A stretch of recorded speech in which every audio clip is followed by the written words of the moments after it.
first book in the Bible is a book you've probably heard of. It's called Genesis. Genesis comes from a Hebrew word. It's pronounced reshit, and it just means beginning. Now, there's a lot of stories from the book of Genesis, and it's easy just to pull out a specific story and try to tell you what it might mean.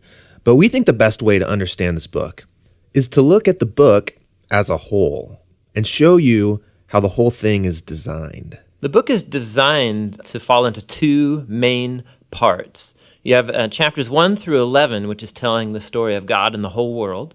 And then you have the second part, which is about God and Abraham's family, as chapters 12 through 50. And how the two of those parts relate, that's where you find the message of the book. Okay, so let's start back at the beginning. The first part of Genesis begins with a creation story where God creates everything. And how exactly that happens, of course, that's where all the debates come. But he takes a dark, watery chaos and he turns it into a beautiful garden where humans can flourish. That sounds nice. It does sound nice. In fact, 7 different times God says of all that he's made that it's good. And this is where we meet the first human characters in the Bible, Adam and Eve. They're both individual characters, but they're also representative. Adam is the Hebrew word for humanity, and Eve is the Hebrew word for life.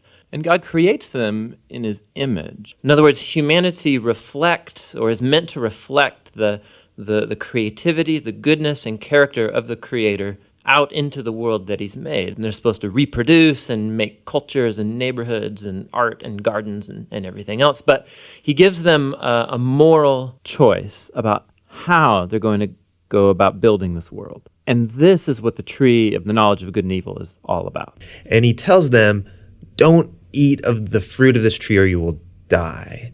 What's that all about? So up till now, God has been the one defining and providing what is good. And so God is the one with the knowledge of good and evil. But now this tree represents a choice. Will the humans trust God's definition of good and evil, or are they going to seize the opportunity and define good and evil for themselves? And Adam and Eve eat the fruit. This is the core biblical explanation for that concept of sin, that desire to call the shots myself. It's the inward turn of the human heart to do what's good for me and my tribe, even if it's at the expense of you and your tribe.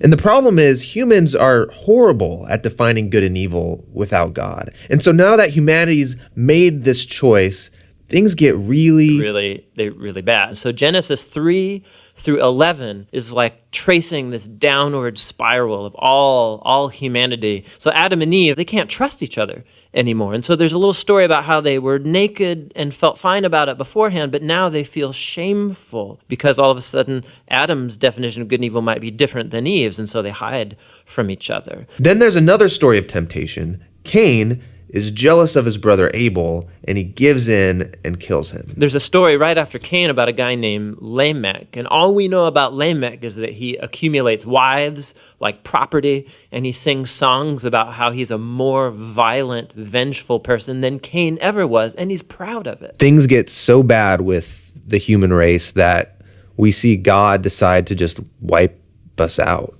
Yeah, we typically think of the flood story is about God being angry, but it actually begins with God's sadness and grief about the state of his world. And so out of his passion to preserve the goodness of his world, he washes it clean with the flood. But there's a glimmer of hope. He chooses Noah and his whole family, and he saves them on this boat. Yeah, don't forget about the animals. Right, and the animals.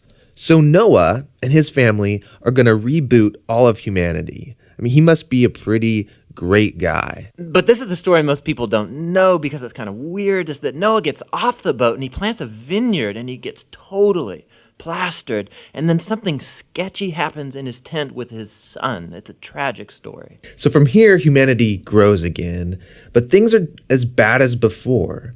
And the last story is the famous story of the Tower of Babel. And in this story, you have all of the nations uniting together to use this new technology they have, the brick.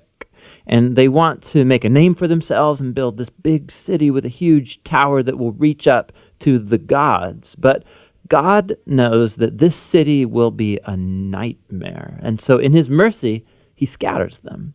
And all of these stories, they're underlining the same basic idea. When humans seize autonomy from God, when they define good and evil for themselves, it results in a world of tragedy and death. And this leaves you wondering, is there any hope for humanity? Yes, yeah, there is. It's the very next story that answers that question. It's the beginning of God's mission to rescue and restore his world.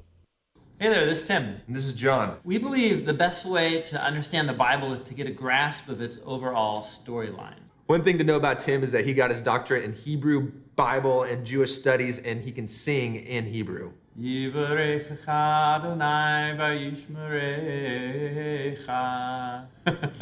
nonprofit, and we'd love to make more videos. So if you like these videos, we'd love your help reaching our next goal. Even a couple dollars would really be helpful. And you can download full resolution videos or like study guides, discussion guides at jointhebibleproject.com. It's all for free at jointhebibleproject.com.